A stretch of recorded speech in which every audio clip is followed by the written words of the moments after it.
Good morning everyone, this is Siddharth Singh. हम chapter 21 पे थे, India and the United Nations पे। पहला पार्ट हमारा कंप्लीट हो चुका है। आज हमको दूसरे पार्ट को कंप्लीट करना है। इस चैप्टर को हमको आज पूरा कंप्लीट करना है। बेसिकली हम यूनाइटेड नेशंस के बारे में जानना चाह रहे थे। यूनाइटेड नेशंस का इंट्रो और हिस्टोरिकल बैकग्राउंड के साथ साथ हमने यूनाइटेड नेशंस के उद्देश्य के बारे में पढ़ा था। उसकी मेंबरशिप कैसी होती है, मेंबर्स कौन से होते हैं, हमने ये पढ़ा था। यूनाइटेड नेशंस के जो पार्ट्स हैं, जो आपकी वर्किंग बॉडीज़ हैं, हमने उनके बारे में पढ़ा था। आज हम स्टार्ट करने वाले हैं स्पेशल एजेंसीज से। जो उनकी स्पेशल एजेंसीज हैं वो कौन कौन सी हैं, उनके बारे में आज हमको जानना है। Okay, special agencies of United Nations, संयुक्त राष्ट्र की विशेष संस्थाएं कौन कौन सी हैं, उनके बारे में। चलिए शुरू करते हैं। International cooperation in the field of economic and social development is of special importance to the United Nations. It is the duty of the United Nations to promote higher standard of living, full employment and proper conditions for social economic development. For this purpose, the United Nations has set up a number of special bodies which work in special fields. Some of them are as under. First है आपका United Nations Educational, Scientific and Cultural Organization. UNESCO का full form है, UNESCO का full form आप लोग याद कर लीजिएगा, United Nations Educational, Scientific and Cultural Organization. Okay, the UNESCO was set up in 1946. It has its headquarter in Paris. Paris आपका France की राजधानी है। Okay, its purpose is to promote collaboration among nations in the field of education, science and culture. हम अक्सर ये चीज़ देखते हैं, अक्सर ये चीज़ पढ़ते भी हैं कि जो भी विश्व धरोहर होती है, विश्व धरोहर का मतलब होता है जो यूनेस्को में जो शामिल हो जाता है। जैसे खजुराहो मध्य प्रदेश में है, मध्य प्रदेश का सांची भी, ऐसे आपका ताजमहल भी, लाल किला, ऐसे जो मेन आपके आर्किटेक्चर हैं, जो एशियंट हिस्ट्री के आर्किटेक्चर हैं, जिनकी अपनी एक अलग से मान्यता और अलग से वैल्यू है, वो यूनेस्को में शामिल हो जाती है। ऐसे तो यूनेस्को के पास बहुत सारी एप्लीकेशन जाती हैं, बहुत सारे हिस्टोरिकल प्लेसेस के एप्लीकेशन जाते हैं, लेकिन उनका कुछ क्राइटेरिया डिसाइड रहता है कि हाँ, अगर इस क्राइटेरिया, ये हिस्टोरिकल प्लेस, अगर आपका ये आर्किटेक्चर अगर आएगा तो उसको हम यूनेस्को में शामिल करेंगे। वैसे तो यूनेस्को के पास बहुत सारी एप्लीकेशन जाती हैं अलग अलग जगह की, उसमें से जो सर्वश्रेष्ठ होता है उसका चुनाव यूनेस्को में किया जाता है। साथ साथ में ये चीज़ हो गई आपकी कल्चर की। ओके, सिर्फ ऐसा नहीं है कि आर्किटेक्चर और हिस्टोरिकल चीज़ें ही इसके अंदर लिस्टेड होती हैं। इसके अंदर कुछ आपकी एथनिक डांस वगैरह हो गई, या फिर कोई मेमोरेबल थिंग हो गई, या कोई पुराना आपका नृत्य वगैरह हो गया, उसको भी इसके अंडर आपका कल्चर के अंदर लाया जाता है। जो पुरानी संस्कृति वगैरह होती हैं उसका भी। साथ में आपका साइंटिफिक और एजुकेशनल तौर पे भी यूनेस्को आपका वर्क करता है। सेकेंड है आपका वर्ल्ड हेल्थ ऑर्गेनाइजेशन WHO। हाल के दिनों में जब से आपका कोरोना की महामारी आपकी आई है, तब से आपने WHO को बहुत अच्छे से जाना भी होगा और कई बार आपने इसका नाम भी सुना होगा।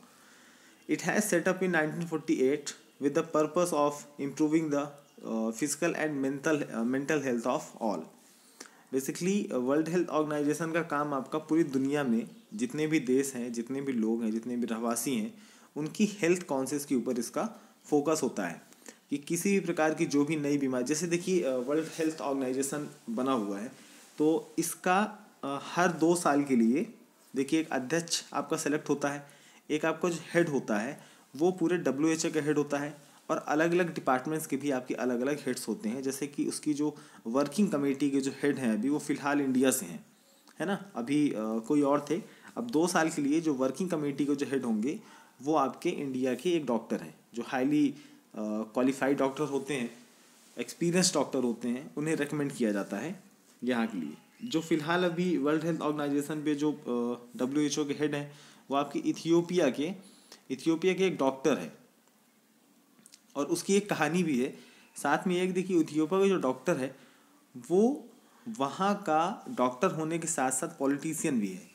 और चाइना इथियोपिया पे बहुत ज़्यादा फंडिंग करता है, साथ में वहाँ पे बहुत ज़्यादा कंस्ट्रक्शन भी कर रहा है, उसका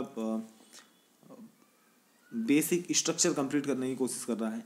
तो फिलहाल WHO की तरफ से जो भी गलतियाँ हुई हैं आपका कोरोना वायरस को लेके, और पक्षपात करने की जो बातें निकली थी कि चाइना का पक्षपात किया जा रहा है WHO के हेडक्वार्टर की तरफ से, उसका रीज़न यही था कि इथियोपिया का जो डॉक्टर था जिसे WHO के हेड बनाया गया था, उसमें कहीं ना कहीं आपका हाथ चाइना का भी था, क्योंकि चाइना वर्ल्ड हेल्थ ऑर्गेनाइजेशन पे एक बहुत बड़े अमाउंट में आपकी फंडिंग करता है।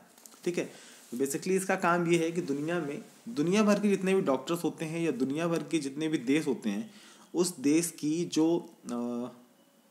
नेशनल आपकी हेल्थ ऑर्गेनाइजेशन होती है, वो डायरेक्ट आपका वर्ल्ड हेल्थ ऑर्गेनाइजेशन या WHO के साथ में कोलैबोरेट करती रहती हैं, आपस में दोनों जुड़े रहते हैं। कोई भी नई बीमारी अगर आती है तो उसकी सबसे पहले जानकारी आपका WHO में दी जाती है। कोई भी नई बीमारी, कोई भी नया सिम्टम या कोई भी नया वायरस, बैक्टीरिया, फंगल इन्फेक्शन से रिलेटेड कुछ भी अगर आता है तो सबसे पहले वो जानकारी दी जाती है WHO में। WHO को जानकारी जैसे मिलती है तो वो सर्कुलेट करता है हर जगह पे कि ऐसी ऐसी समस्या हमारे इस फलाने देश में आई है। यही चीज़ आपका चाइना वाले मामले पे, क्योंकि चाइना में आपका फर्स्ट केस जो था वो नवंबर में दिखा था। नवंबर में उन्होंने फर्स्ट केस अपना एक देख लिया था, लेकिन उसे WHO तक उन्होंने बताया नहीं। ठीक है, अगर इनिशियल स्टेज पे अगर चाइना का जो वुहान जो जगह थी, प्रोविंस था, अगर वहाँ पे जो पहला केस मिला था वेट मार्केट में, उसका अगर सबसे पहली जानकारी नवंबर टाइम पे अगर दे दी जाती, उस पर अगर रिसर्च हो जाती, तो ये जो हमने कंडीशंस झेली हैं, ये जो आपका अप्रैल मई जून जुलाई अगस्त सितंबर तक जो हमने कंडीशंस झेली हैं, वो कंडीशंस हमें नहीं झेलनी पड़ती।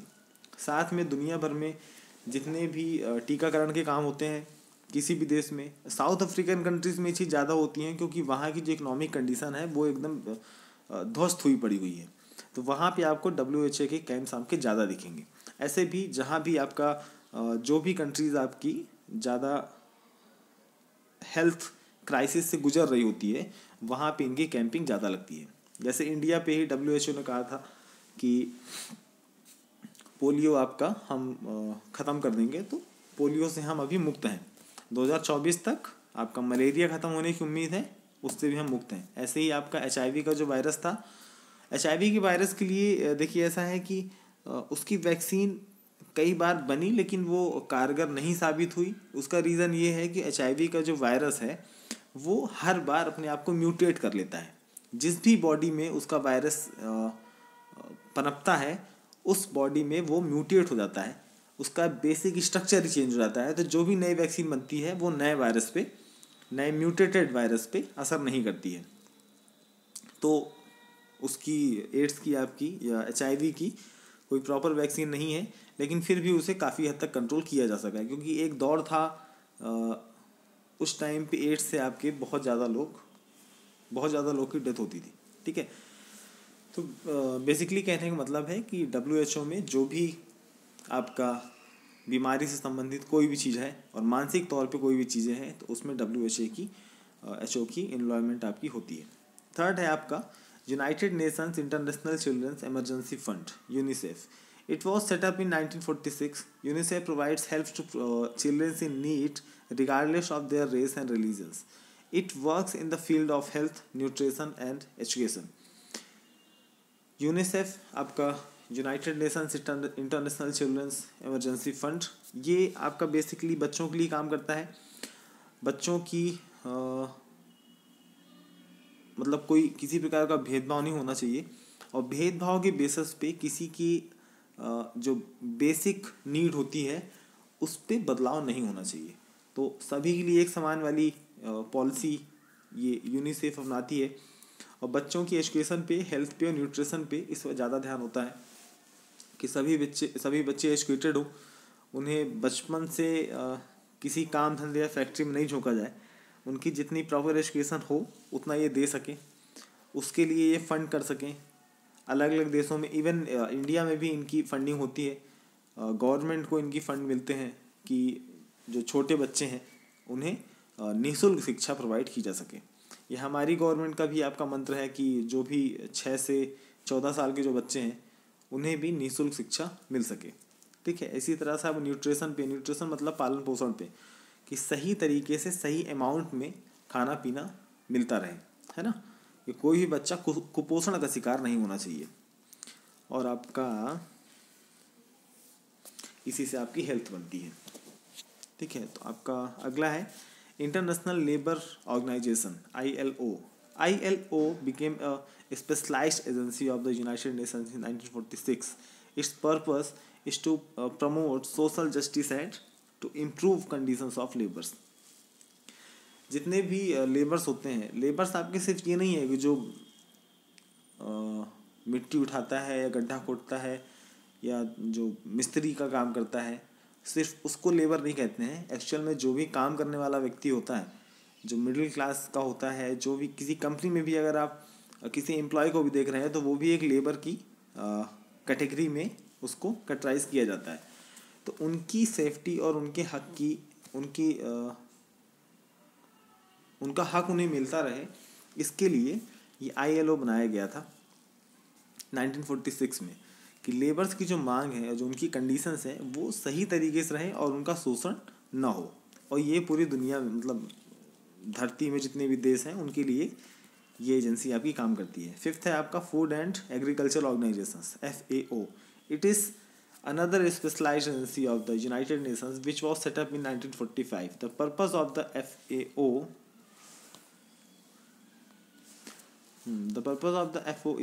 FAO is to fight poverty, malnutrition and hunger in the world.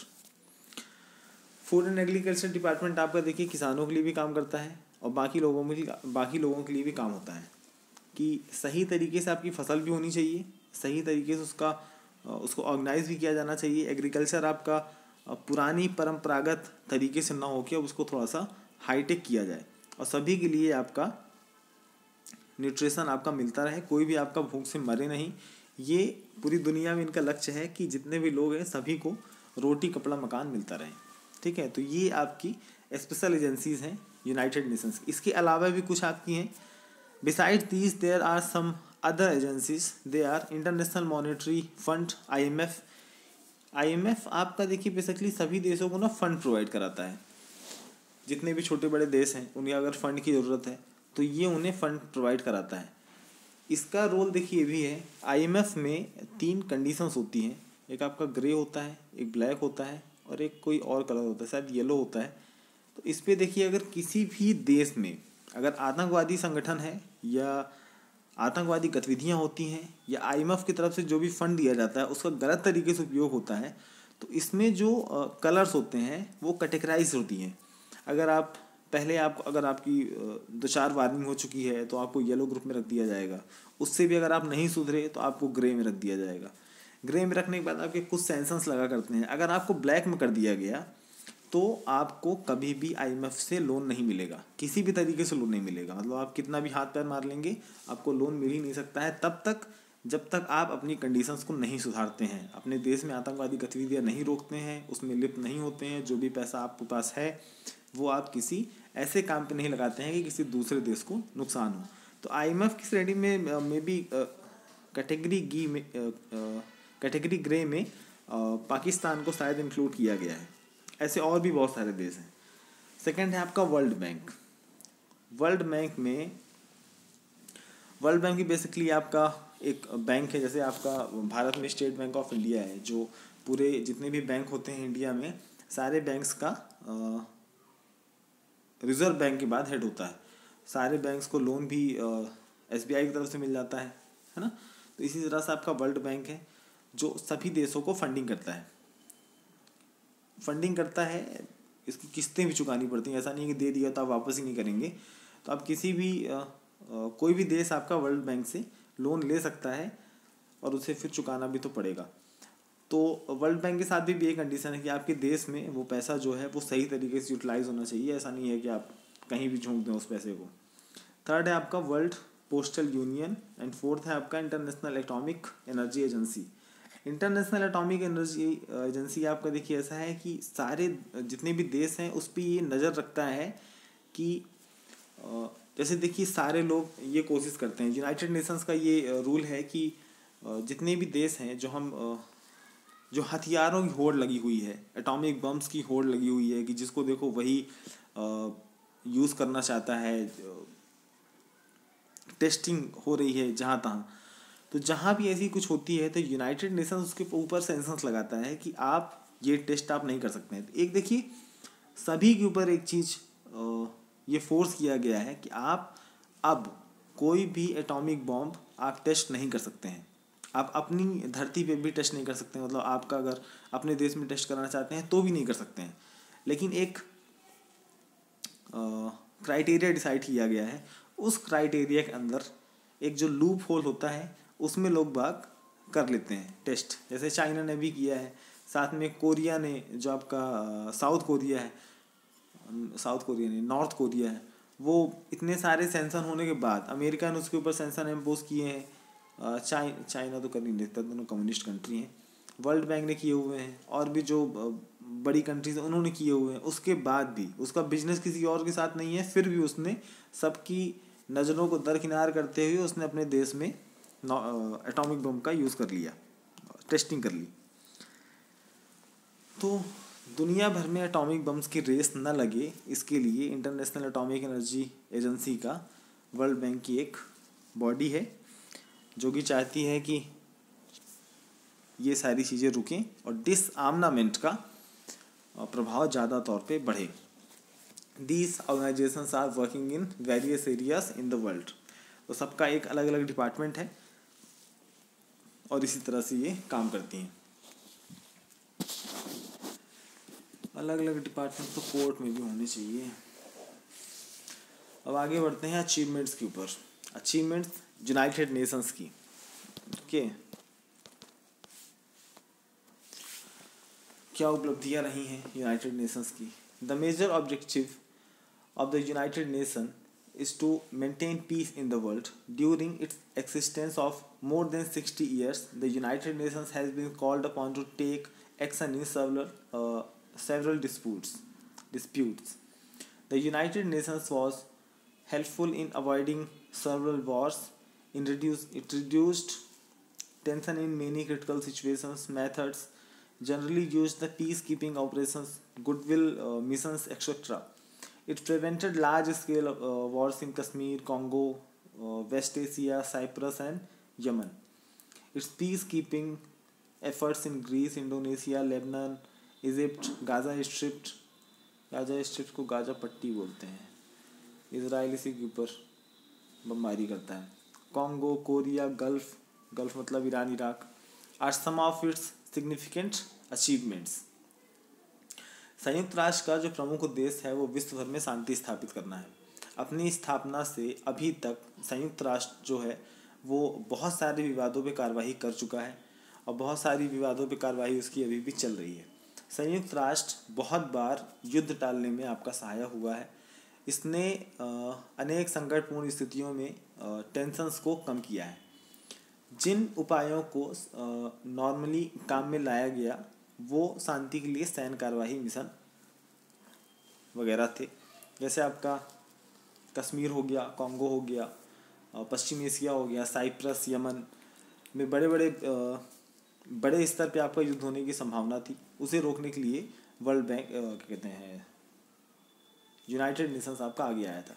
इसी तरह से आपका ग्रीस, इंडोनेशिया, लेबनान, पट्टी, वही आपका गाजा स्ट्रिप को गाजा पट्टी बोलते हैं, कॉन्गो, कोरिया, गल्फ में जो ईरान, इराक हैं, इन सब की शांति के लिए भी, इसमें शांति बनी रहे इसके लिए भी यूनाइटेड नेशंस आपका आगे आता है। देखिए जो कश्मीर की बात है ना, कश्मीर में एक्चुअल में इंडिया और पाकिस्तान का जो रोल है ना, एक्चुअल में जितनी भी लड़ाइयाँ आज तक हमने पाकिस्तान के साथ लड़ी हैं या पाकिस्तान ने भारत के साथ लड़ी हैं, उन सभी का जो मेन मुद्दा था वो आपका कश्मीर था। घुमा फिरा के कैसी भी कुछ भी लड़ाई होती है ना, वो सारी चीज़ें कश्मीर में होती है। देखिए इंडिया और पाकिस्तान का जो बॉर्डर लगता है वो आपका कश्मीर से है, राजस्थान से है, पंजाब से है, कुछ हद तक गुजरात से है, क्योंकि गुजरात में आपका जो कच्छ वाला इलाका है वो, तो इतने सारे बॉर्डर्स होने के बाद भी पाकिस्तान सिर्फ और सिर्फ एक ही जगह हमला करता है, वो है कश्मीर। क्योंकि अदर जगह पे जो और भी जगहें हैं वहाँ पे उसका डिस्प्यूट ही नहीं है सही से। क्योंकि आपका जो गुजरात है, जो कच्छ वाला इलाका है, जिसको नाम तो नहीं लेना चाहता हूँ क्योंकि नाम ही ऐसा है उसका, आप लोग मन करे सर्च कर लीजिएगा कि डिस्प्यूट कहाँ पे है कच्छ में।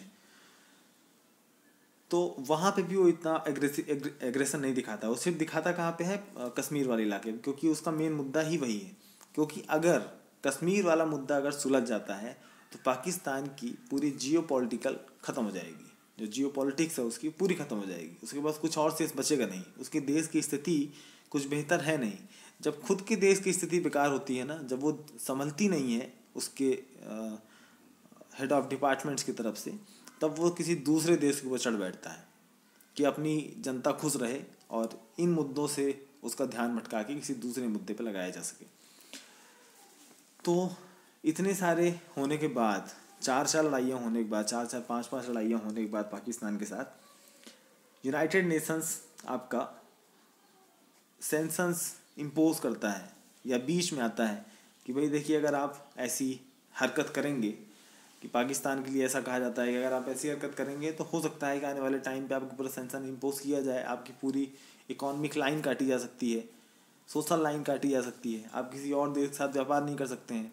अगर आपको किसी देश ने रिकॉग्नाइज करना बंद कर दिया तो फिर आपका उस देश के साथ किसी भी प्रकार से कोई व्यापार रह नहीं जाएगा, है ना। कश्मीर हो गया, कॉन्गो हो गया, साइप्रस, यमन। इसी तरह से आपका देखिए एक देश था, जैसे देखिए गाजा पट्टी है, गाजा स्ट्रिप में दिक्कत है, गाजा स्ट्रिप की अक्सर दिक्कत रहती है उससे, इजराइल से। गाजा स्ट्रिप के जो लड़ाके होते हैं, जो मार्शल्स होते हैं, वो इंटर कर जाते हैं इजराइल पे, वहाँ पे जाके हमला कर देते हैं, स्कूल्स पे हमला कर देते हैं, रिहायशी इलाकों पे हमला कर देते हैं, बमबारी कर देते हैं, गोलीबारी कर देते हैं। तो इसके चक्कर में इजराइल का तो मूल मंत्र ही है, क्या हमारे 2 मारेंगे वहाँ आपके 200 मारेंगे। तो गाजा स्ट्रिप में वो लगातार बमबारी करता है, पूरा पूरा शहर ढा देता है। तो गाजा पट्टी वाले यूनाइटेड नेशंस पे आवाज़ उठाते हैं कि देखिए हमको मार रहा है, हम स्कूल में हमला कर दे रहा है, रिहायशी इलाकों में बम फेंक दे रहा है। तो फिर वो मध्यस्थता करने के लिए आगे बढ़ता है। इसी तरह से आपके देखिए कोरिया का है, तो कॉन्गो वगैरह, तो देखिए लेबनान वगैरह, ये सब साउथ अफ्रीकन कंट्रीज़ हैं। वहाँ पे तो आपका इतने सारे रेडिकल ग्रुप्स हैं, इतने सारे टेररिस्ट के ग्रुप्स हैं। सबसे बड़ा बोको हराम है, उसको सबसे ज़्यादा कहते हैं, सबसे ज़्यादा क्रूशियल, सबसे ज़्यादा क्रूर टाइप का जो ग्रुप होता है वो आपका बोको हराम है। वो कभी पाएगा तो सबको जेल में बंद करके आग लगा देगा, किसी का गला काट देगा, वो 10-10 साल के बच्चों से वो गला कटवा देता है। तो उसको रोकने के लिए अलग अलग आर्मीज लगती हैं। कोरिया में देखिए 1948 की बात है, जब 1948 में कोरिया आपका अलग हुआ था, मे बी अगर मैं गलत नहीं हूँ तो 34 लाइन कहते हैं उसकी बॉर्डर लाइन को, 48 लाइन है, 48 लाइन कहते हैं उसकी, कोरिया की जो बॉर्डर लाइन है, दक्षिण कोरिया, नॉर्थ कोरिया और साउथ कोरिया की। तो नॉर्थ कोरिया और साउथ कोरिया 2 अलग अलग देश बने थे। नॉर्थ कोरिया और साउथ कोरिया दोनों एक ही देश थे, लेकिन दोनों ही देशों में आपका कल्चर का बहुत बड़ा फ़र्क है। जब आपका कॉलोनी वाला सीन चलता था, जो यूरोपियन कंट्रीज आपका दूसरे देशों में जाती थी और उसको कब्जा लेती थी, कॉलोनी बना लेती थी अपने देश की, तो उसमें से ध्यान देने वाली बात यह है कि नॉर्थ कोरिया, जिसमें आपका किम जोंग इस समय प्रेसिडेंट है, तानाशाही प्रेसिडेंट है, वहाँ पे रसिया का राज था, है ना, रसिया का राज था। और किसका इफेक्ट था? चाइना का। दोनों ही कंट्रीज आपकी कम्युनिस्ट कंट्री है, ठीक है। और जो आपका साउथ कोरिया था उसमें आपका अमेरिकन, ब्रिटिशर्स, इनका राज था। तो यहाँ का जो कल्चर था ये कैपिटलिस्ट था, ठीक है। तो जब ये दोनों देश आज़ाद हुए थे 1948 में, तो अपना अपना प्रभाव लेके निकले थे। नॉर्थ कोरिया आपका कम्युनिस्ट कंट्री हो गया, साउथ कोरिया आपका कैपिटलिस्ट कंट्री हो गया, पूंजीवाद हो गया, और ये आपका साम्यवाद हो गया। तो ज़्यादा डेवलप्ड जो कंट्री है वो आपकी साउथ कोरिया है, क्योंकि उसका जो इन्फ्लुएंस था वो अमेरिकन और ब्रिटिशर्स ज़्यादा थे। और ज़्यादा बैकवर्ड कंट्री आपकी नॉर्थ कोरिया है, जहाँ पे किम जोंग उन है, क्योंकि वहाँ पे अभी तो साल ही चल रहा है, 175 साल चल रहे हैं वहाँ पे। यहाँ सब दुनिया पूरी 2021 में पहुँचने वाली है। वो लोग 176 ईयर्स ओल्ड हैं टोटल। जब उसके बब्बा दादाजी हुए थे तब से उनका चल रहा है साल। कैलेंडर वहाँ अलग है, वहाँ पे आपका टीवीज़ नहीं चलती हैं, वहाँ आप रेडियो नहीं चला सकते हैं, आप इंटरनेशनल रेडियो नहीं सुन सकते हैं, आप हेयर स्टाइल नहीं रख सकते हैं अपने मन से, आप अपने मन से जीन्स नहीं पहन सकते हैं, पैंट यूज़ नहीं कर सकते हैं। अगर आपने ये सारे रूल अगर तोड़े तो आपको तोप के सामने खड़ा करके गोला दाग दिया जाएगा। चलिए ठीक, आगे बढ़ते हैं। ऐसे आपका ईरान इराक में जो गल्फ़ कंट्री है, गल्फ़ कंट्री को हमको खाड़ी का देश कहते हैं। ईरान इराक में भी सेम दिक्कत है। ईरान इराक में बेसिक अंतर ये है कि ईरान आपका सुन्नी है और इराक आपका शिया है, बस बेसिक अंतर इतना है। जिसे सुन्नी और शिया का अंतर पता होगा उसे पता होगा कि क्या अंतर हो सकता है दो देश के बीच में झगड़े का। ठीक है, आगे बढ़ते हैं। The United Nations has successfully helped some nations in achieving independence. It has made significant contribution in the field of promotion and protection of human rights, protection of environment, and to protect natural resources of the seabed. Seabed का मतलब होता है जो समुद्र की तलछटी होती है, जो निचला इलाका होता है उसको हम सीबेड कहते हैं। The United Nations has also been making sincere effort to stop the nuclear weapons race. इसका कहने का मतलब है संयुक्त राष्ट्र ने कुछ राष्ट्रों को आज़ाद कराने में मदद की है। ठीक है, जैसे देखिए अभी भी जैसे हमने कैरेबियन कंट्री का एक उदाहरण दिया था, कैरेबियन कंट्री एक उदाहरण दिया था, एक आपका ऑस्ट्रेलिया के पास में एक कंट्री है छोटी सी, उसका उदाहरण दिया था। ऑस्ट्रेलिया के पास जो कंट्री है उसमें 3 रेफरेंडम कराने थे। फ्रांस ने कहा था कि हम आपको 3 रेफरेंडम का मतलब होता है वोट करने का, कि आप वोटिंग कर लीजिए कि किसका पक्ष ज़्यादा मजबूत है। तो जो फ्रांस वाली जो कंट्रीज़ थी, फ्रांस जिसको क्या कहते हैं कॉलोनी बनाया हुआ था, ऑस्ट्रेलिया जो आपका महाद्वीप है उसके बगल से उसका देश लगता हुआ छोटा सा देश है, तो उसने कहा था कि भाई 3 रेफरेंडम है आपके पास, 3 चांसेस हैं, 3 चांस में अगर आप डिसाइड कर लेते हैं, हर 2-2 साल में होता है। तो कुछ लोग ऐसे हैं जो चाहते हैं कि फ्रांस का राज हम पे बना रहे, कुछ चाहते हैं कि फ्रांस हमारे देश से चला जाए। तो 2 रेफरेंडम उनके हो चुके हैं। अभी आपका हाल में 2018 में भी 2018 में आपका उनका एक रेफरेंडम हुआ था जिसमें जीत गया था कौन? फ्रांस। एक लास्ट उनके पास रेफरेंडम बचा हुआ है, शायद 2021 से 2020 आपका ये पैंडेमिक में चला गया, 21 या 22 में होगा, तो उस पर देखते हैं। अगर उनका रेफरेंडम फिर से फ्रांस के पक्ष में चला गया तो मे भी कभी ज़िंदगी में फ्रांस से आज़ाद नहीं हो पाएंगी। इसी तरह से आपका कैरेबियन कंट्री थी, वहाँ पे कैरेबियन कंट्री पे ब्रिटेन का राज था। तो जैसे अपने देश में प्राइम मिनिस्टर को चुनाव होता है, ठीक है, संसदीय प्रणाली है, आपका प्रेसिडेंट जो कि राष्ट्रपति कहलाता है। एक्चुअल में राष्ट्रपति नाम गलत है, इनको राष्ट्राध्यक्ष करना चाहिए। राष्ट्राध्यक्ष आपका एक्चुअल नाम होना चाहिए। राष्ट्र का पति कौन होता है भाई? देश का हस्बैंड, राष्ट्रपति। राष्ट्राध्यक्ष आपका ज़्यादा सही शब्द है। ठीक है, तो अपने यहाँ प्रेसिडेंशियल वोटिंग भी होती है, चुनाव भी होते हैं। हालांकि डायरेक्ट वोटिंग नहीं होती, इनडायरेक्ट वोटिंग होती है कि जो प्रतिनिधि हम चुन के भेजते हैं वो प्रतिनिधि जाके वोट करते हैं प्रेसिडेंट के लिए। तो हमारे यहाँ प्रेसिडेंट भी हमारा चुना हुआ है, प्रधानमंत्री भी हमारा चुना हुआ है। लेकिन कैरेबियन कंट्रीज़ में एक कंट्रीज आपकी ऐसी थी जिसका प्राइम मिनिस्टर तो आप खुद चुन सकते हैं, लेकिन जो प्रेसिडेंट होगा वो ब्रिटेन की जो रानी है एलिजाबेथ, वो पहले से डिसाइडेड थी। लेकिन अभी उसमें उन्होंने विरोध प्रदर्शन किया, यूनाइटेड नेशंस ने भी उसका साथ दिया। तो ऐसे करते करते आपका अब वहाँ पे जो प्रेसिडेंट होगा वो उन लोग खुद अपने से डायरेक्ट या इनडायरेक्ट जैसे भी उनकी चुनाव प्रणाली होगी वो अपना चुनेंगे। तो ब्रिटेन का वहाँ पे अब कोई भी रोल काल रह नहीं गया। ठीक है, तो यूनाइटेड नेशन आपका इस तरह से मदद करता है कि किसी भी देश को आज़ाद कराने में। ठीक है, तो it has made significant contribution in the field of promotion of protecting of human rights, protection of environment, and to protect natural resources on the seabed. Human rights मतलब जो भी मौलिक अधिकार हैं। अपने देश के तो मौलिक अधिकार 6 हैं, पहले 7 हुआ करते थे। तो संपत्ति के अधिकार को मौलिक अधिकार से हटा के आपका राजनीतिक अधिकार कर दिया गया, अब बच्चे हैं 6। जैसे अपने देश में 6 अधिकार हैं वो संविधान से हमें मिला हुआ है। उसकी रक्षा करने के लिए हमारे पास सुप्रीम कोर्ट है, ठीक है। गवर्नमेंट अगर हमारे ह्यूमन राइट्स का हनन करती है या उसको थोड़ा बहुत भी चेंज करने की कोशिश करती है, तो जो आपका सुप्रीम कोर्ट है, जो भारत का सबसे हायर कोर्ट है, तो वो इसकी रक्षा करने के लिए बाध्य है, ठीक है। वो हमारी रक्षा करेगा ह्यूमन राइट्स की। इसी तरह से दुनिया भर में जिसके भी जो बेसिक ह्यूमन राइट्स होते हैं उसकी रक्षा करने के लिए यूनाइटेड नेशंस आपका है। जैसे मान लीजिए किसी भी देश में, जैसे श्रीलंका का उदाहरण हम लेते हैं। श्रीलंका में स्टार्टिंग दौर पे जब वहाँ पे क्या कहते हैं, उनकी खास गवर्नमेंट नहीं बनी थी। जब स्टार्टिंग में श्रीलंका आपका फॉर्म हो रहा था, उस टाइम पे वहाँ पे गृह युद्ध जैसी स्थिति बनी हुई थी। तो भारत के जो तमिलियंस थे वो श्रीलंका में भी बहुत बड़ी मात्रा में रहते थे। तो काफ़ी वर्षों से रहते थे, ऐसा नहीं है कि 5-10 साल से रहते थे, वो 20-20 40-40 साल से वहाँ रह रहे थे। तो जैसे ही ये श्रीलंका आपका आज़ाद हुआ है पूरी तरीके से, और वहाँ पे जब गवर्नमेंट श्रीलंकन गवर्नमेंट बनी है, तो उसने साफ साफ कह दिया कि जो तमिलियंस हैं उनको हम एक्सेप्ट नहीं करेंगे, ना उनको हम वोटिंग पावर देंगे, ना ही हम उनको पावर देंगे किसकी, नागरिकता की, ठीक है।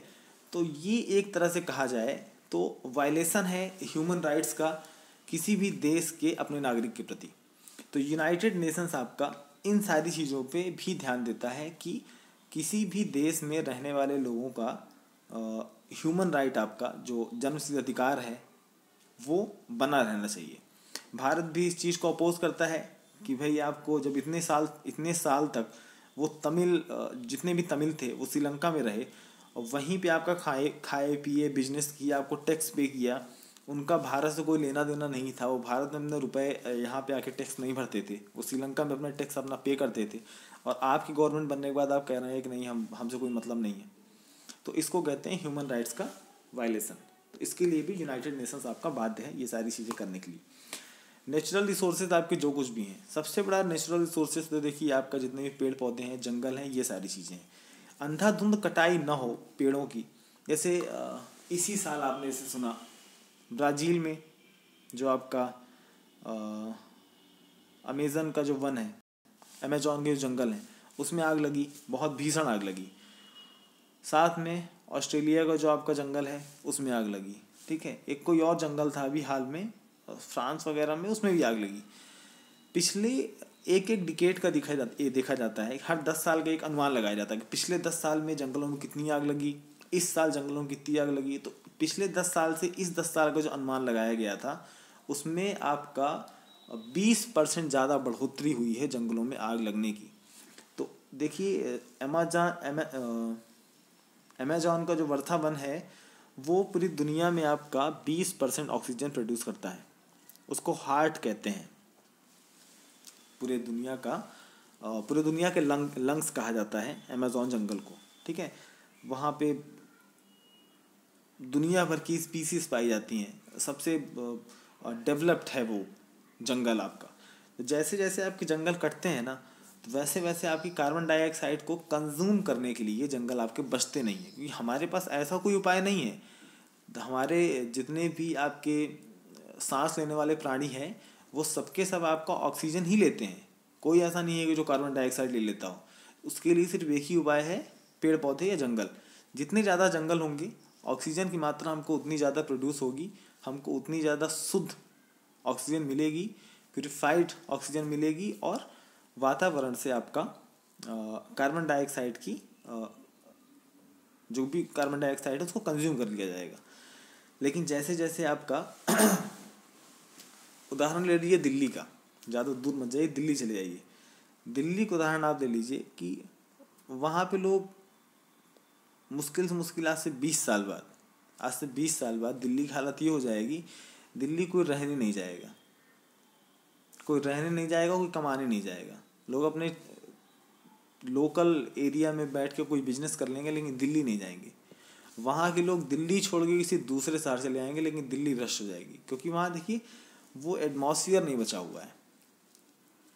थोड़ा सा मौसम चेंज होता है वहाँ पे, जैसे अभी ठंड है, इतना प्रदूषण है, उतनी इनकी जो एयर है इतनी पल्यूट हो चुकी है। वहाँ लोग बच्चे पैदा होते हैं तो उनको कैंसर हो जाता है, पैदा होते हैं 10 साल के नहीं होते हैं कैंसर हो जाता है। ये सारी समस्याएं हैं। तो दुनिया का आधार ही आपका सांस है, सांस और पानी, ऑक्सीजन और वाटर। ये दो चीज़ नहीं रहेंगी तो बचेगा क्या? तो यूनाइटेड नेशन इस चीज़ के लिए बहुत बड़ी बड़ी फंडिंग भी करता है। साथ में अलग अलग देखिए कमेटीज भी बनती है, फॉर्म होती है कि प्रदूषण को हम किस तरीके से कम कर सकते हैं। आप अपने आसपास के क्षेत्र में देख लीजिए, आप उचहरा में रहते हैं, उचहरा में देख लीजिए, पहले जंगलों की क्या कंडीशन थी, कितने घर आपके कहाँ कहाँ बने हुए थे। अब आप अपने घर के आसपास देख लीजिए, आप 10 साल पहले देखे होंगे 2 3 4 5 घर थे, आज आप देखेंगे तो कम से कम सैकड़ों घर हैं। हमारे घर के पास का उदाहरण है, जो हम लोग यहाँ पे घर बनाए थे, यहाँ 2 घर थे, आज यहाँ पे 9 होगा तो उनमें 100 घर हैं। अगल बगल की चीज़ें देखने को आदमी मिलती नहीं है, जंगल काटे जा रहे हैं, ये समस्या है। और आपका सी बेड, जैसे देखिए जो भी रिसोर्सेज हैं, एक तो हमारे पेड़ पौधे हो गए, दूसरा हो गया खनिज संसाधन। खनिज संसाधन में जैसे पेट्रोलियम हो गया, पेट्रोलियम में आपकी बहुत सारी चीज़ें निकलती हैं, है ना, पेट्रोल, डीजल, कैरोसिल, आपका मोम निकलता है, वैसलीन निकलती है, टार निकलता है ना, तो ये सारी चीज़ें निकलती हैं पेट्रोलियम से। अब उसका खनन करने के लिए करते क्या है ये लोग, अब ज़मीन पे जब चीज़ें नहीं मिलती हैं तो ये लोग रुख करते हैं समुद्र की तरफ। समुद्र का जो एरिया होता है वहाँ पे जो पुरानी स्पीसीज वगैरह होती हैं, जब उनका डेथ होती है, कालांतर के बाद ज़मीन के अंदर दबती हैं, धीरे धीरे वो लोग पेट्रोलियम के तौर पे बदल जाते हैं। वही निकालने के लिए लोग बाग बड़ी बड़ी मशीनरी फिट कर देते हैं समुद्र के अंदर। अब जब समुद्र के अंदर ये सारी मशीनें चलेंगी तो वहाँ पे तेल फैलेगा, वहाँ पे प्रदूषण होगा, है ना, वहाँ पे जीव जंतु मारे जाएंगे, तो वहाँ का जो इकोसिस्टम है वो नहीं बिगड़े, इसलिए यूनाइटेड नेशंस आपका जो समुद्र के अंदर जितनी भी सारी चीज़ें वहाँ पे जो रिसर्च वगैरह होती हैं या फिर जो फैक्ट्रीज वगैरह लगती हैं, उन सारी चीज़ों को रोकने का काम भी करता है। ठीक है, आगे बढ़ते हैं। और लास्ट है आपका nuclear weapons race. Nuclear weapon race में अभी तक सोचिए जितने भी कोल्ड वॉर के टाइम पे 1945 टू 1960-70 के दौर तक, 80s के दौर तक जितनी मिसाइल्स लॉन्च की गई थी, जितने रॉकेट लॉन्च किए गए थे, जितने आपके आउटर स्पेस के जो प्रोग्राम थे, जितने प्रोग्राम उस टाइम पे लॉन्च किए गए थे, उतने अभी तक लॉन्च नहीं किए गए हैं, क्योंकि इस टाइम पे कोल्ड वॉर चल रही थी अमेरिका और यूएसएसआर की, मतलब रसिया और अमेरिका की। तो उन्होंने इसी होड़ में एटम बम बनाने की कोशिश की। तो 1942 में ओपनहाइमर ने पहला बना दिया, उसके बाद रशियंस ने ही बना दिया। डर है भाई, अमेरिका के पास है, उससे हमारी दुश्मनी है, पता चला हमको रातों रात बम फेंक के मार दे, खेले ख़त्म हो जाए हमारा, तो उन्होंने ही बनाया। अब दोनों बनाते ही चले गए।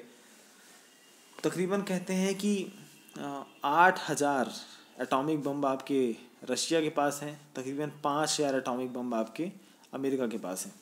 इसी तरह से कहते हैं कि अलग अलग लोगों के पास संख्या है, 120 से 140 की संख्या में हमारे पास हैं, इंडिया के पास हैं, बगल वाले पाकिस्तान के पास भी 90 से 100 हैं। अब ये जो संख्या है ये इंटरनेशनल तौर पे विख्यात है कि हाँ लोगों के पास इतना इतना है। अब सीक्रेटली किसके पास कितना कितना है ये तो पता नहीं है, कितना किसके पास है। चलिए आगे बढ़ते हैं। The United Nations has been working for the social and economic development of the member countries including India through its specialized agencies. Economic development of the developing countries has become an important function of the United Nations. Through the specialized agencies, the United Nations has been giving assistance to the children all over the world. It has promoted better health facilities, particularly among the people of developing countries. The social economic activities of the United Nations have promoted international cooperations. The United Nations is working for all-round development of humanity. United nation का कहना है कि हमको पूरी दुनिया का विकास करना है हर तरीके से, चाहे वो इकोनॉमिक हो, चाहे वो कल्चरल हो, चाहे वो सोशल तरीके से हो, चाहे वो ह्यूमन राइट्स हो, चाहे वो मेंटल हेल्थ हो या फिजिकल हेल्थ हो, इन सभी में आपकी यूनाइटेड नेशंस की भागीदारी बनती है।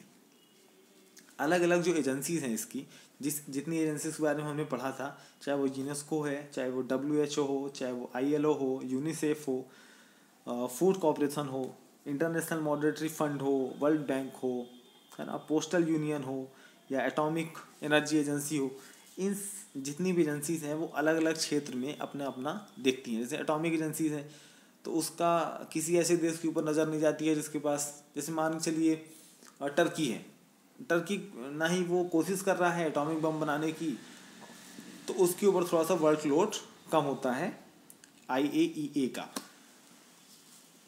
तो अलग अलग एजेंसीज अपना अलग अलग डिपार्टमेंट संभालती हैं और यूनाइटेड नेशंस आपका इन सभी के लिए बेहतरीन काम करने की कोशिश में जुटा हुआ है। अब आगे बढ़ते हैं, India and United Nations. Bharat और संयुक्त राष्ट्र, क्या सहायता, क्या उपलब्धियां, ये सारी चीज़ें। फर्स्ट पैराग्राफ है, from the very beginning India has supported the United Nations and its programmes.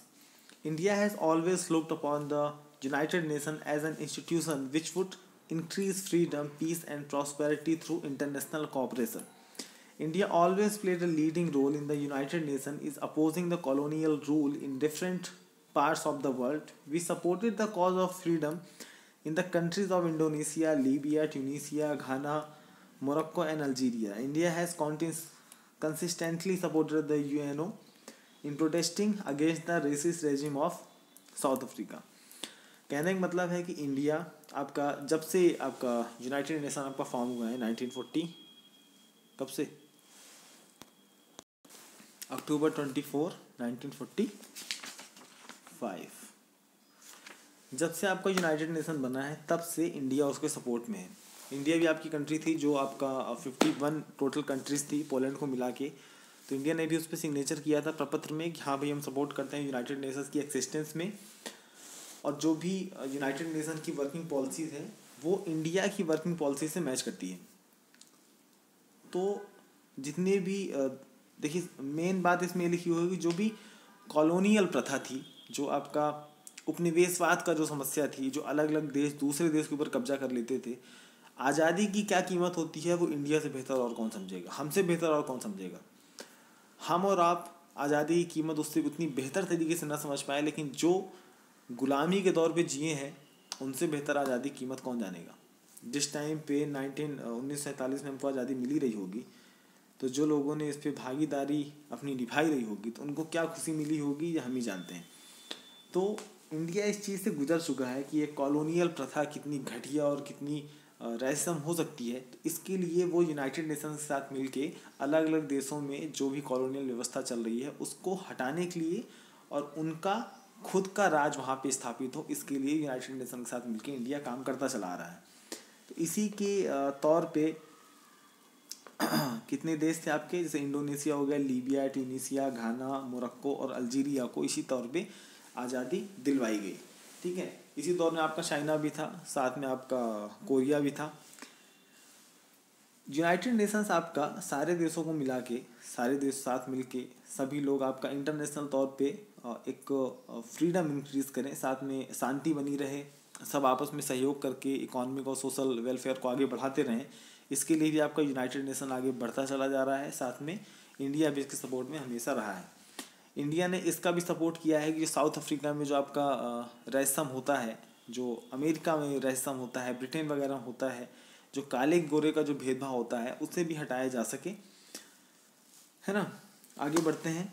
India page आप लोग अपने सहूलियत से बदल लीजिएगा। India played a significant role in many of the peacekeeping operation of the United Nations. The United Nations does not possess an army. It therefore asks different member states to lend their forces to it. India sent a medical mission to give first aid to the wounded in the Korean War. India was given the responsibility to supervise the exchange of prisoners of war in Korea. It supplied the largest contingent to the United Nations emergency forces in Gaza, by Gaza Strip. The first two commanders of the United Nations forces in Cyprus were Indians.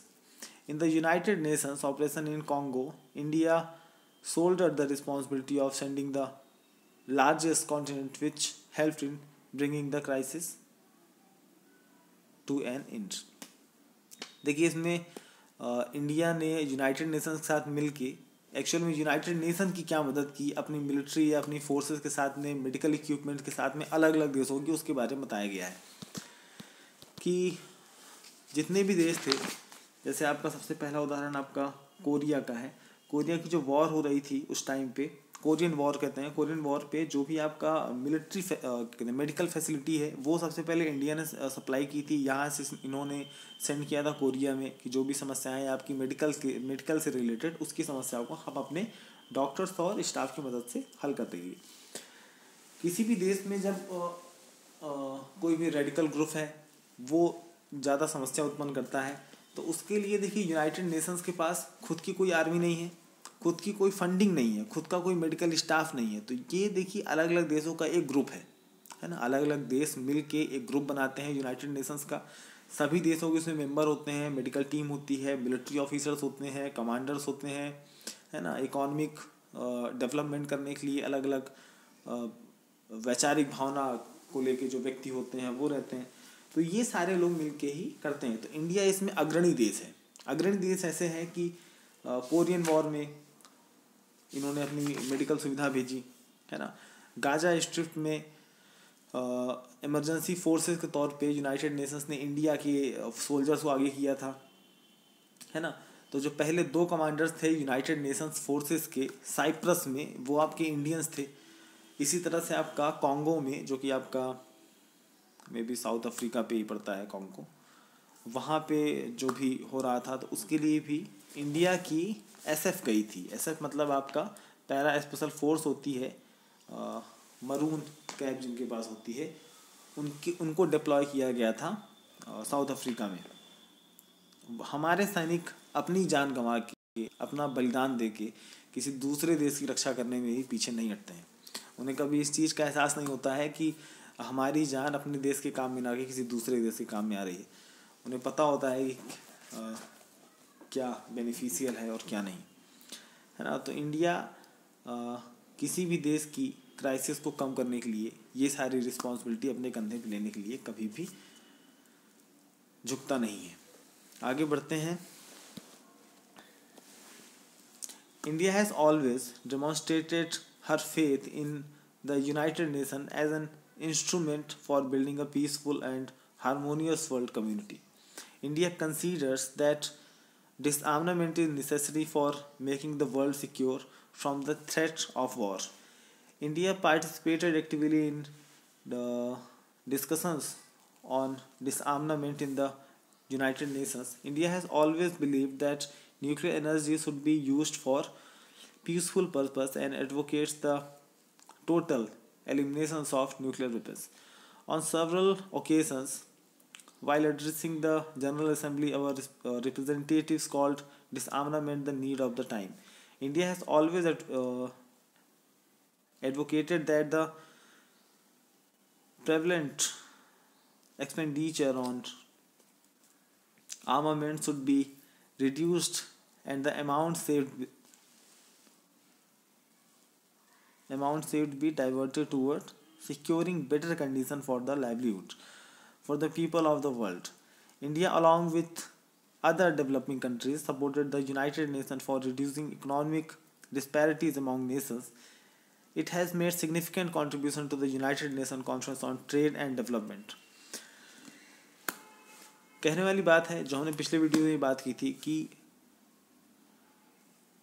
जो हथियारों की जो होड़ लगी हुई है, atomic bumps की race लगी हुई है, इंडिया हमेशा भी जब भी यूनाइटेड नेशंस के जनरल असेंबली में हमको मौका मिलता है, रिप्रेजेंटेटिव्स को मौका मिलता है कि वहाँ पे हम एड्रेस कर सकें पूरे यूनाइटेड नेशन को, तो हमेशा इंडिया ने इस बात को हवा दी है कि डिसआर्मामेंट को हमें आगे बढ़ाना चाहिए। डिसआर्मामेंट को हम कहते हैं निशस्त्रीकरण। निशस्त्रीकरण का मतलब होता है कि जितना पैसा हम इन हथियारों पे खर्च कर रहे हैं, जैसे आपके न्यूक्लियर वेपन्स हैं, न्यूक्लियर वेपन्स आपका धरती ख़त्म करने के लिए बहुत आसान चीज़ है। आप दुनिया भर में 4 न्यूक्लियर बम फोड़िए और फिर मौत का मज़ा लीजिए, ऐसा वाला हाल है। तो दुनिया पूरी जानती है कि न्यूक्लियर बम्स आपके हमारा विकास कभी नहीं कर सकते हैं। वो सिर्फ हमारा हमको डेमोस्ट्रेट ही कर सकते हैं, हमारा विनाश ही कर सकते हैं। तो इंडिया आपका ये कहता है यूनाइटेड नेशंस में, और यूनाइटेड नेशंस का भी ये कहना है कि जितने भी आपके जितने भी ये एटॉमिक बम्स हैं, न्यूक्लियर वेपन्स हैं, इन सारे न्यूक्लियर वेपन्स को ख़त्म करके जो इनकी न्यूक्लियर पावर है, जितना भी इनका सोल्यूशन है, वो किसी बेहतर पर्पज़ के लिए यूज़ करना चाहिए। हम इससे बिजली बहुत अच्छी बना सकते हैं। न्यूक्लियर पावर को हम एक अच्छी मेडिकल सुविधा के तौर पर यूज़ कर सकते हैं। अभी आपका हालिया में एक बात आई थी कि न्यूक्लियर जो वेस्टेज होता है, न्यूक्लियर वेस्टेज होता है, हम उससे बैटरी बना सकते हैं। और एक बैटरी अगर एक फ़ोन पे इंस्टॉल की जाए तो वो आपकी हज़ारों सालों तक चलेगी। और सोचिए, न्यूक्लियर वेस्टेज के साथ में, एक्चुअल न्यूक्लियर फॉर्म चीज़ नहीं, न्यूक्लियर वेस्ट जो हो जाता है उसके साथ में एक बैटरी फॉर्म कर सकते हैं और वो आपकी हज़ारों साल तक चलेगी बिना चार्ज किए। ऐसी चीज़ों में यूज़ कर सकते हैं, मेडिकल में यूज़ कर सकते हैं, बिजली बनाने में कर सकते हैं। अगर हम न्यूक्लियर पावर को हम बिजली बनाने में यूज़ करते हैं तो हमारा कोयले की खपत अभी कम हो जाएगी, ठीक है। पानी में जो हम टरबाइन्स लगाते हैं उसकी दिक्कत कम हो जाएगी।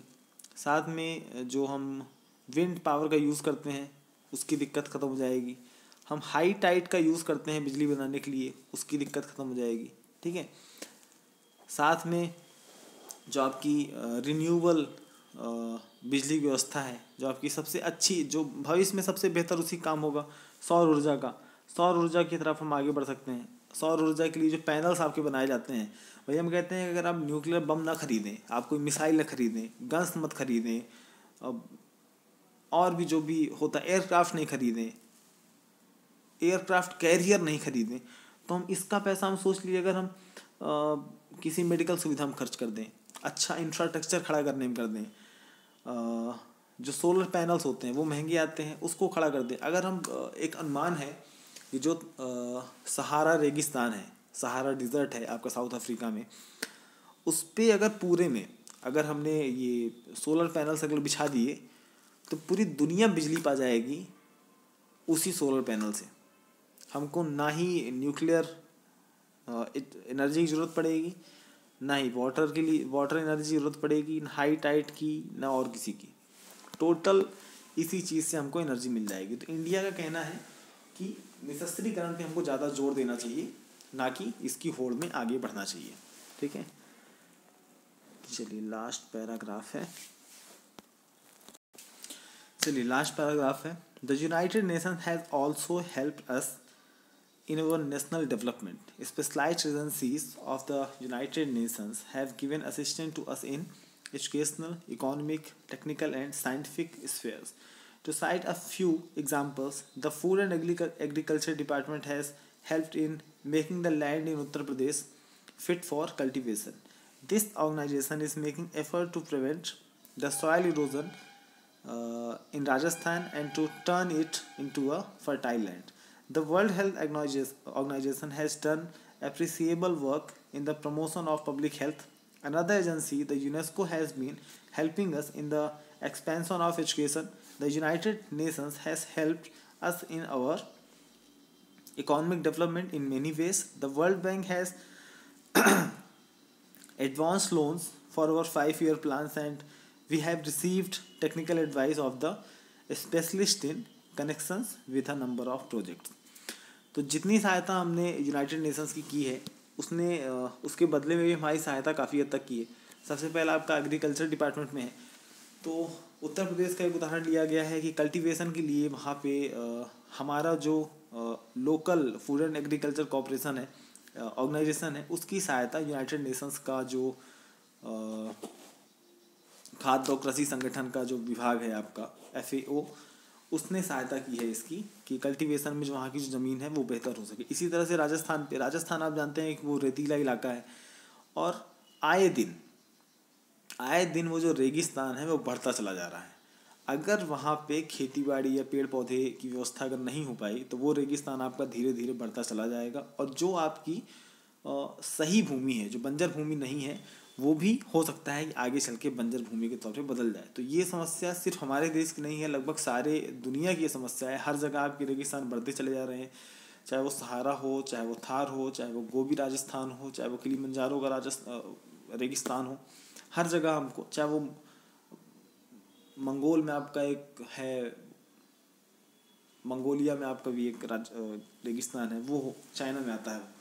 तो लगभग हर जगह आपको रेगिस्तान जैसी चीज़ मिल जाएगी। तो इसके लिए भी यूनाइटेड नेशंस ने अलग अलग इंजीनियर्स, अलग अलग एग्रीकल्चर डिपार्टमेंट के हेड्स के जो सलाहकार होते हैं, उन सबसे करने के बाद राजस्थान में जो आपका रेगिस्तान को कम करने के लिए, वहाँ पे उपजाऊ भूमि बनाने के लिए उसके लिए व्यवस्था की, सहायता की। तो वहाँ पे भी आज हम खेती कर पा रहे हैं। वहाँ जो ज़मीन है उसको हम बंजर होने से रोक पा रहे हैं। जो ज़मीन ठीक होने के कगार पे है उसको हम ठीक करने के कगार पे पहुँचा रहे हैं। जैसे पानी व्यवस्था है, पानी व्यवस्था आपकी रेगिस्तान पे, पहले के समय पे ये था कि रेगिस्तान आपका वहाँ बारिश नहीं होती है, आज रेगिस्तान में बाढ़ आ जाती है, ये कंडीशन है। तो इसकी व्यवस्था भी हमको लोन वगैरह प्रोवाइड करके की जाती है। इसी तरह से एजुकेशन के मामले में जो आपका यूनेस्को है, उसने एजुकेशन के मामले में हमारी बहुत सहायता की है, फंडिंग भी की है, उसने अपने प्लान्स भी यहाँ पे एग्जीक्यूट किए हैं, है ना, गवर्नमेंट के साथ मिलके। वर्ल्ड बैंक हमें जो हमारा 5 ईयर प्लान होता है, जिसको हम पंचवर्षीय योजना कहते हैं, आपका 1952 से में भी आपका पंचवर्षीय योजना चल रही है। फिलहाल अभी जो 12वीं पंचवर्षीय योजना थी वो 2017 में ख़त्म हुई है। अब पंचवर्षीय योजना चल रही है फिलहाल कि नहीं चल रही, इसकी जानकारी मुझे नहीं है, या मे भी चल रही होगी किसी नए प्लान के साथ में। तो इसके लिए भी जो फंडिंग होती है 5 ईयर प्लान के लिए, तो इसके लिए वर्ल्ड बैंक हमारी सहायता कर देता है कि हम जो अपना गोल अचीव करना चाहते हैं, उसके लिए एक हम 5 साल का एक प्लान बनाते हैं कि उसके अंदर हम इकॉनमी को इतना कर लेंगे, अपनी जीडीपी को हम इतने % बढ़ा लेंगे, एजुकेशन के मामले में हम इतना कर लेंगे, डिफेंस, एग्रीकल्चर, ये सारी चीज़ें में कितना हम इजाफा कर सकते हैं। इसके लिए एक 5 साल का प्लान बनाया जाता है, जिसमें हमको वर्ल्ड बैंक की तरफ से सहायता भी मिलती है। और भी जो भी प्रोजेक्ट्स और प्लान्स वगैरह है वो एग्जीक्यूट करवाता है वर्ल्ड बैंक हमारे देश में। इसी के साथ ये चैप्टर हमारा कंप्लीट होता है। अब अगले चैप्टर की तरफ हम बढ़ेंगे, major challenges before of the world. चलिए मिलते हैं अगली वीडियो में।